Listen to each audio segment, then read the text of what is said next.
నిర్గమాకాండము 3వ అధ్యాయము మొదటి వచనం చదువుతున్నాం. నిర్గమాకాండము 3వ అధ్యాయము మొదటి వచనం చదువుతున్నాం. మోషే మిద్యాను యాజకుడైన యిత్రో అను తన మామ మందను మేపుచు ఆ మందను అరణ్యము అవతలకు తోలుకుని దేవుని పర్వతమైన హోరేబునకు వచ్చెను. చదవబడిన వాక్య భాగమును ప్రభు దీవించునుగాక. ఈ యొక్క చదవబడిన వాక్య భాగంలో మనం ఎవరి గురించి చదివాము? మోషే గురించి చదవడం జరిగింది. మోషే యొక్క జీవితంలో ఇది ఒక ప్రాముఖ్యమైన సంఘటన. హల్లెలూయా. మోషే ఎన్ని సంవత్సరాలు జీవించాడు? మోషే యొక్క వయస్సు ఆయుష్కాలం ఎంత చెప్పాలి? 120 సంవత్సరాలు, 120 years బ్రతికాడు కదా. బ్రతికినప్పుడు మరి దేవుడు అతను పుట్టినప్పుడే మరి అతని పట్ల దేవునికి ప్రణాళిక ఉంది. మోషే పుట్టినప్పుడు మరి అప్పుడు ఒక విపత్కరమైనటువంటి సంఘటన సంభవించింది. ఏంటది? ఫరో రాజు ఏం చెప్పాడు? మగపిల్లలందరినీ చంపేసేయాలి. ఎవరికి? హెబ్రీయులకు పుట్టినటువంటి మగపిల్లల్ని. ఆ టైంలోనే ఎందుకు చెప్పాలి?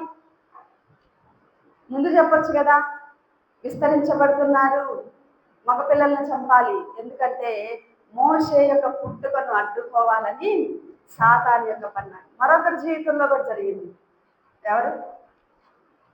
మరొకరు పుట్టినప్పుడు కూడా ఇట్లాగే జరిగింది. యేసు క్రీస్తు ప్రభువు పుట్టినప్పుడు మరలా హేరోదు రాజు ఏం చేశాడు? 2 సంవత్సరాల కంటే తక్కువ వయసున్న పిల్లల్ని చంపాలి. అంటే దేవుని ప్రణాళిక కలిగినటువంటి మరి ఆ యొక్క ప్రవక్తలు లేదా దేవుని కుమారుడు ఈ లోకంలోకి రాకుండా అడ్డుకోవాలని చూశాడు. ఆ క్రమంలో మోషే పుట్టినప్పుడు మోషే అద్భుత రీతిగా భద్రపరచబడ్డాడు. తల్లి యొక్క బోధలో పెంచబడ్డాడు. అన్ని తెలుసుకున్నాడు. నేను సిద్ధపడ్డాను అనుకున్నాడు. దేవుని యొక్క చిత్తాన్ని నెరవేర్చే సమయం వచ్చింది అనుకున్నాడు. ఖచ్చితంగా ఆ టైంలోనే పారిపోవాల్సి వచ్చింది. ఎక్కడికి? మిద్యాను దేశానికి పారిపోయి అక్కడ మరి మిద్యాను యాజకుడైన యిత్రో అనేటువంటి ఒక యాజకుని కుమార్తెను వివాహం చేసుకుని అక్కడ సెటిల్ అయిపోయాడు. అక్కడ దేవుడు అతనికి ఒక స్టే ఇచ్చాడు. అక్కడ ఎన్ని సంవత్సరాలు ఉన్నాడంటే 40 సంవత్సరాలు ఉన్నాడు. పారిపోయినప్పుడు 40 సంవత్సరాలు, యిత్రో ఇంత 40 సంవత్సరాలు ఉన్నాడు. ఇప్పుడు ఈ యొక్క మరి వృత్తాంతం మనం చదివాము. ఈ యొక్క చదివిన వాక్య భాగం ఆ సమయంకి వచ్చేసరికి మోషే వయసు 80 సంవత్సరాలు. ఎన్ని సంవత్సరాలు? 80 సంవత్సరాలు అంటే ఇంకా ఆల్మోస్ట్ ఏంటి, లైఫ్ అయిపోయింది కదా. ఏమైపోయింది? జీవితము అయిపోయింది. అసలు పుట్టుకేంటి, ట్రైనింగ్ ఏంటి కదా, అంతా ఖాళీగా గడిచిపోయింది జీవితం. ఎట్లా గడిచిపోయిందనంటే తన మామ మందను మేపుచు 40 సంవత్సరాలు గడిపాడు. తన మామ మందను ఏం చేస్తున్నాడంట? మేపుతున్నాడు. మేపుతూ అరణ్యం అవతలకి తోలుకొని పోయాడంట. మోషే ఎలాంటి వాడంటే మరి చేసే పని శ్రద్ధగా చేసేవాడు. ఎలా చేస్తున్నాడంటే ఇక్కడిక్కడే మేపుకొని మామ మందని తీసుకెళ్దాం, ఏం దూపేం చేయట్లా. ఏం చేస్తున్నాడు? అరణ్యం అవతల ఇంకా మంచి మేత ఉంటుందని కష్టపడి అరణ్యం అవతలకి మందను తోడుకొని పోయాడంట కదా. చేసే పనిలో ఇతనికి ఏముందంటే నిపుణత ఉంది, శ్రద్ధ ఉంది, ఇంకా ఏముంది, పట్టుదల ఉంది. ఏదో మనుషులు కన్నీళ్ళు దొరుకుతాం లేదు, పని చేయట్లా. ఈ రోజుల్లో ఉద్యోగంలో చాలా మంది మనం ఉద్యోగాలకు వెళ్ళినప్పుడు అక్కడ చూస్తుంటే ఎవరన్నా కొంచెం బాగా పనిచేస్తుంటే, ఎందుకంటే పని చేస్తున్నారు, నేను స్కూల్లో పనిచేస్తుంటే, ఏంటి మేడం, ఏంటి అంత డెడికేట్ అయిపోయి చేస్తున్నారు, అంత చేయకుండా మనం కొంచెం చేస్తే చాలు, వాళ్ళు ఏమన్నా మనకి వేరు జీతాలు ఇస్తున్నారా, వాళ్ళు ఎంత ఇచ్చారో అంట. కానీ పనిని పెట్టుకున్న వాళ్ళు మన నుంచి ఏం ఎక్స్పెక్ట్ చేస్తున్నారో ఆ పనిని సంపూర్ణంగా చేసేవాళ్ళు ఎంతమంది. నిజమైన క్రైస్తవుడు ఏం చేస్తాడు తెలుసా? ఎవరున్నా లేకపోయినా, ఎవరు చూసినా చూడకపోయినా పనిలో శ్రద్ధ కలిగి ఉంటాడు. హల్లెలూయా. మోషే పనిలో శ్రద్ధ కలిగి ఉన్నాడు.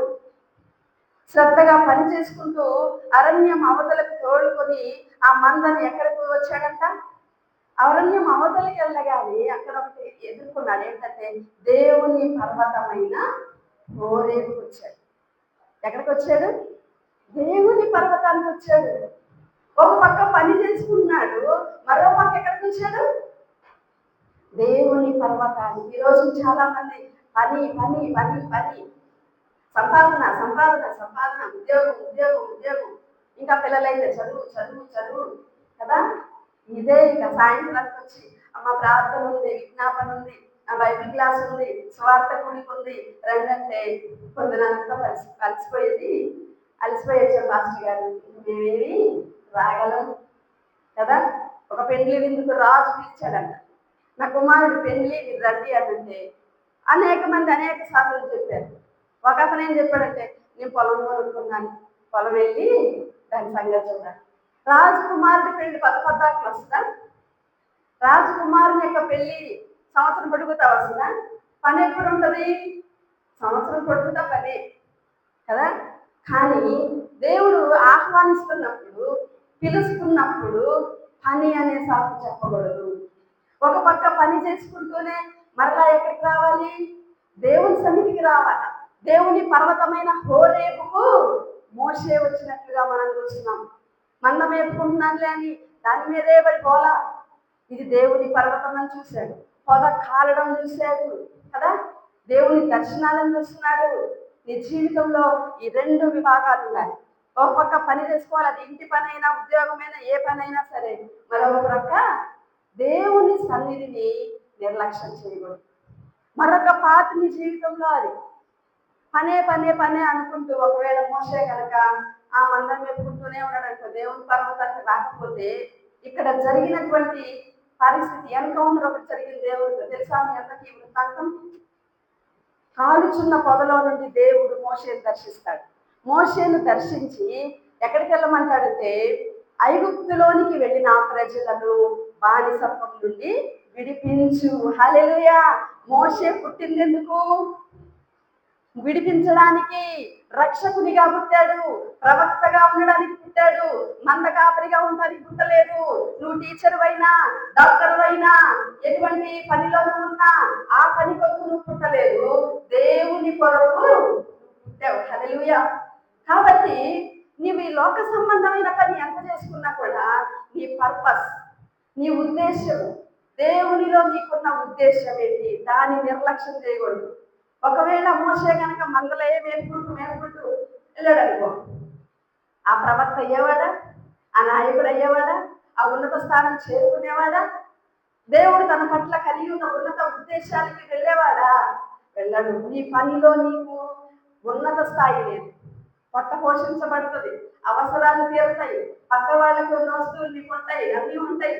కానీ దేవుని యొక్క తలంపులు మనుషుల యొక్క తలంపుల కంటే ఉన్నతమే. మనదే.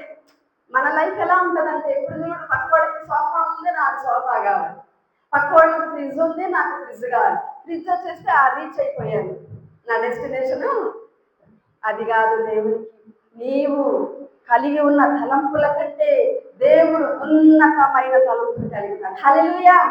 హల్లెలూయా.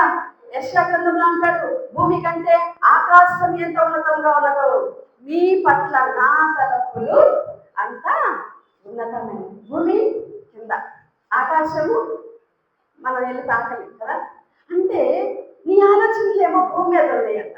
ఏంటి ఆలోచనలు? మంచి ఆలోచనలే, గొప్ప ఆలోచనలే. నీ దృష్టిలో ఏం చిన్న చిన్నవి కాదు.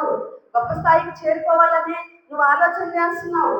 కానీ అవి దేవుడు దేనితో పోల్చాడంటే భూమి మీద ఆలోచనలతో పోల్చాడు. భూమి మీద పాకేదేంటి? సర్పం కదా. అంటే ఈ భూమి సంబంధమైనవే ఆలోచిస్తే నువ్వేం ఆలోచిస్తున్నావంటే గాడ్స్ పర్పసెస్ నువ్వు ఆలోచించాల. సాతాను యొక్క చిక్కుల్లో నువ్వు ఆలోచిస్తున్నావు, సాతాను యొక్క అన్నాగాల్లో నువ్వు చిక్కుకుంటున్నావు, సాతాను యొక్క మోసాల్లో నువ్వు చిక్కుకుంటున్నావు. ఈ భూమి మీద నీ ఆలోచనలు ఉన్నాయి. కానీ దేవుని ఉద్దేశంలో ఎక్కడంట? ఆకాశమంతా ఉన్నతమైనది. ఎవరన్నా ఆలోచన చేయగలుగుతారా? మరి యోసేపు ప్రధానమంత్రి అవుతాడని ఎవరైనా మరి ఊహించగలుగుతారా? దావీదు మహారాజు అవుతాడని, ఎస్తేరు రాణి అవుతుందని? బైబిల్ గ్రంథంలో మనం భక్తుల యొక్క జీవితాలు చూస్తే వారు గొప్ప స్థాయికి చేరుకున్నారు. అసలు సంతానమే లేనటువంటి అబ్రహాము ఇక్కడ భూమి మీద ఏమో ఏ ఆలోచిస్తున్నాడంటే ఒక కొడుకు ఉంటే చాలు కదా, అది అతనికి గొప్ప. కానీ ప్రభువున్న ఆలోచన ఏంటంటే ఆకాశ నక్షత్రములంతా విస్తారముగా నేను సంతానం ఇస్తా, భూమి మీద సముద్ర ఇసుక రేణువులంతా విస్తారముగా నీకు సంతానం ఇస్తా. హల్లెలూయా. అది నీ ఆలోచనకి దేవుని ఆలోచనకి మధ్య ఉన్నటువంటి తేడా. ఒక్క కొడుకు ఎక్కడ, ఆకాశ నక్షత్రాలంతా సంతానం ఎక్కడ కదా. కాబట్టి నీకున్న ప్రణాళిక ఒకవేళ నీకు తెలియకపోవచ్చు, నీకున్నటువంటి దేవుడు నిన్ను గురించి ఏం ఉద్దేశిస్తున్నాడో నువ్వు ఇంకా గ్రహించలేకుండా ఉండవచ్చు. కానీ నీవెప్పుడైతే ఈ యొక్క అనుభవాన్ని దేవుని పర్వతమైన హోరేబుకు మోషే వచ్చినట్లుగా నీవు గనక దేవుని యొక్క సన్నిధిలోకి వస్తే ఎన్ని పనులున్నా ఏం చేయాలా? పర్వతానికి రావాల్సిందే. ఏంటా పర్వతం అంటే? వాక్య ధ్యానం అనే పర్వతం. ఏంటా పర్వతం అంటే? ప్రార్థన అనే పర్వతం. ఏంటా పర్వతం అంటే? మరి సంఘ కూడిక అనే పర్వతం. ఏంటా పర్వతం అంటే? ఉపవాస కూడిక అనే పర్వతం. దేవునితో సహవాసం అనే పర్వతం. హల్లెలూయా. మోషే అక్కడ ఏం చేశాడు? దేవునితో సహవాసం చేశాడు, సంభాషించాడు. మోషే అడుగు దేవుడు చెప్తున్నాడు, మోషే వింటున్నాడు. మళ్ళీ మోషే అడుగుతున్నాడు, దేవుడు చెప్తున్నాడు. వాళ్ళిద్దరి మధ్య ఏం జరిగింది అక్కడ? సంభాషణ. దేవునికి నీకు మధ్య ఈ సహవాసం ఉండాలి. ఒక మనిషితో మాట్లాడినట్లుగా మోషేతోనే కాదు, నీతో కూడా దేవుడు మాట్లాడతాడు. హల్లెలూయా. పాత నిబంధన గ్రంథంలో లెక్క పెట్టుకోవాలి. ఏమని? మోషే, అబ్రహాము, యోసేపు, దానియేలు, దావీదు కదా, ఈ భక్తులను లెక్క పెట్టుకుంటే వాళ్ళ మీద మాత్రమే పరిశుద్ధాత్మ ఉన్నాడు. ఇప్పుడైతే నూతన నిబంధన సంఘంలో ప్రతి ఒక్కరి మీదకి పరిశుద్ధాత్మ దేవుడు దిగి వచ్చాడు. హల్లెలూయా. సంఘంలో విశ్వాసులందరూ కూడా ఆ గొప్ప ప్రవక్తలతో సమానం. నీతో కూడా దేవుడు ముఖాముఖిగా మాట్లాడతాడు, ఆయన ఉద్దేశాలు తెలియపరుస్తాడు. నువ్వేం చేయాలి, ఎలా ముందుకెళ్ళాలి. లేదు ఈ పనులే చేసుకుంటా ఉంటాను, ఇదిగో ఈ చదువుకుంటా ఉంటాను, ఈ ఉద్యోగంలోనే ఉంటాను, ఈ వ్యాపారంలోనే ఉంటాను, ఈ ఆలోచనల్లో ఉంటానంటే నీ ఉన్నతమైన ఉద్దేశములకు నీవు చేరుకోలేవు. మీరు గ్రహిస్తున్నారా? మీ పట్ల మీకున్న ఆలోచనలు ఇప్పటి వరకు ఒక రకంగా ఉన్నాయేమో. ఇక్కడ ఎవరైనా 80 సంవత్సరాల కంటే పెద్దవాళ్ళు ఉన్నారా? ఉంటే చేయలేదు. ఎవరు లేరు. అంటే మించిపోయిందేది లేదు. నాదంతా అయిపోయిందని నువ్వు అనుకుంటున్నావేమో, ఇంకా అయిపోలేదు.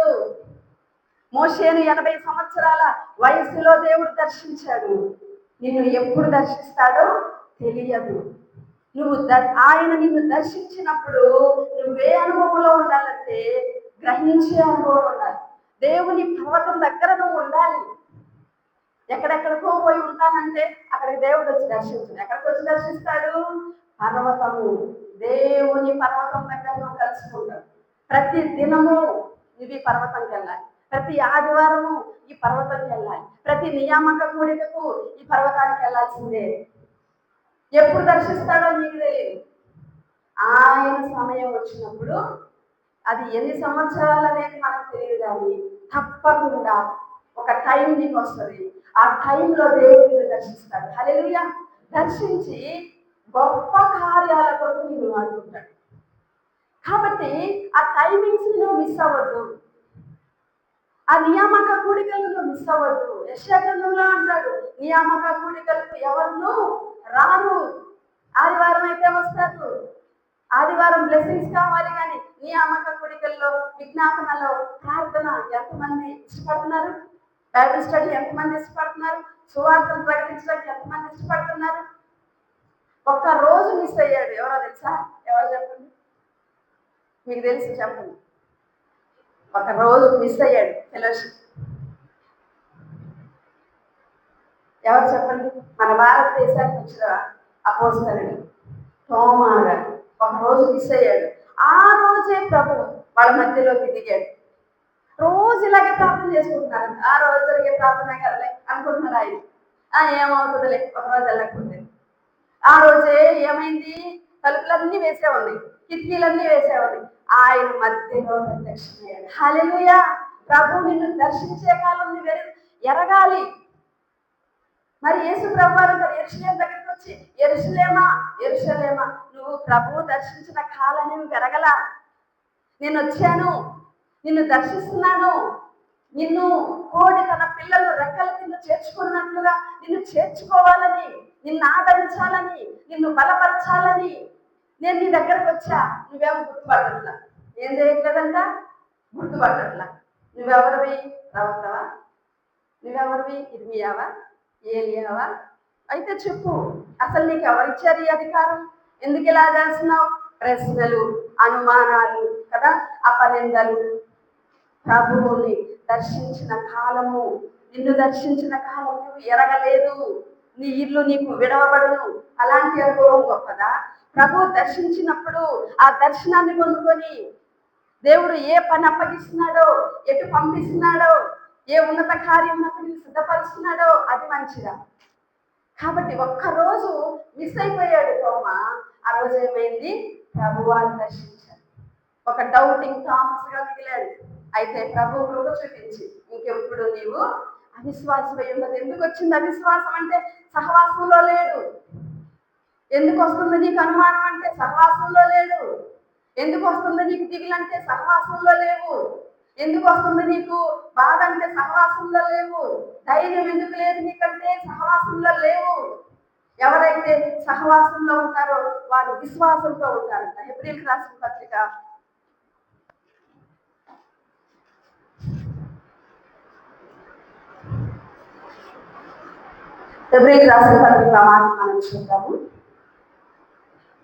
4వ అధ్యాయము 2వ వచనం. 4వ అధ్యాయము 2వ వచనం.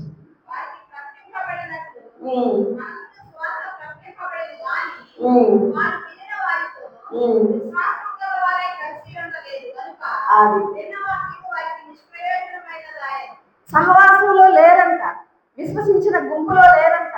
అందుకే వారి విశ్వాసము గల వారై కలిసి ఉండలేకపోయారు.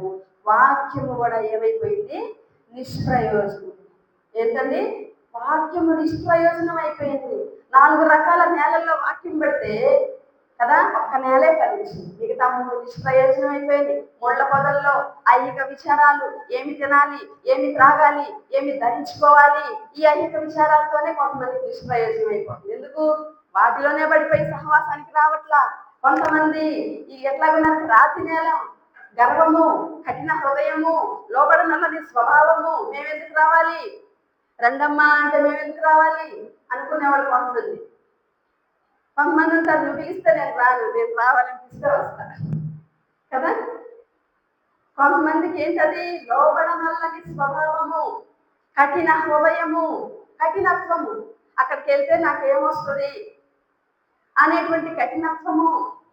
ఇవన్నీ కూడా వాక్యాన్ని ఏం చేసి నిష్ప్రయోజనం చేసి దేవుని యొక్క సహవాసంలోకి రానందువలన, విశ్వాసులతో కలిసి ఉండనందువలన వారి విశ్వాసం పోయిందంట. వాక్యము కూడా నిష్ప్రయోజనం. ఇంకేమన్నా ఉందా? ఫలం ఉందా? పంట ఉందా? లేదు. పంట లేనటువంటి జీవితం. సోమరి వాడి చేతాటిలాగా ముళ్ళ తుప్పలు ఉన్నాయంట. ఇంకేమున్నాయి? దూల పండ్లు ఉన్నాయంట. అన్ని ఉన్నాయంట. రాత్రి రాత్రి నేల ఉందంట. ఫలాలు చూస్తే ఏమీ లేవు. అట్లాంటి వాళ్ళు ఫలిస్తారా? సహవాసం లేని వాళ్ళు ఫలించలేరు. దేవునితో సహవాసం ఉండాలి, విశ్వాసులతో కలిసి ఉంటే. ఒక్క గోధుమ గింజ నాటండి, ఒక్క గొడ్డు గింజలు నాటితే అది బాగా ఫలిస్తుందా? గొడ్డు గింజలన్నీ ఒక చోట ఉంటే తోడు తోడుగా ఉండి అవన్నీ ఎంత ఎండ రావాలి అంతే వస్తుంది, ఎంత నీళ్ళు రావాలి అంతే వస్తుంది. ఒక్కటే ఉందనుకోండి, ఎక్కువైనా కావచ్చు, తక్కువైనా కావచ్చు కదా.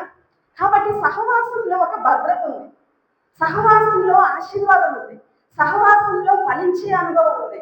కాబట్టి ఈరోజు పరిశుద్ధాత్మ దేవుడు మాట్లాడుతున్నాడు స్పష్టంగా. ఏమనంటే, నీవు దేవుని పర్వతానికి రావాల్సిందే.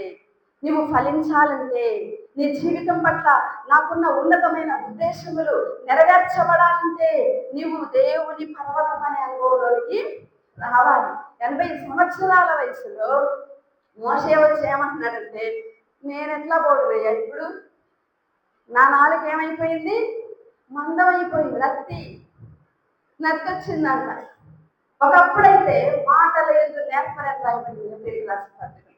ఎప్పుడు ఐగుప్తు ఫరో కుమార్తె యొక్క కుమారుడుగా ఉన్నప్పుడు సకల శాస్త్ర ప్రవీణుడు, మాటల యందు నేర్పరి. ఈ తోలుకొని తోలుకొని ఏమొచ్చింది? మందం వచ్చేసింది. 4 మందం వచ్చిందంట. నీకున్న స్కిల్స్ అన్ని పోతాయి, నీకున్న తెలివితేటలు పోతాయి. ఎప్పుడు ఈ మందం తోలుకునే పనిలోనే ఉంటే నీకున్న సామర్థ్యాలన్నీ ఏమైపోతాయి?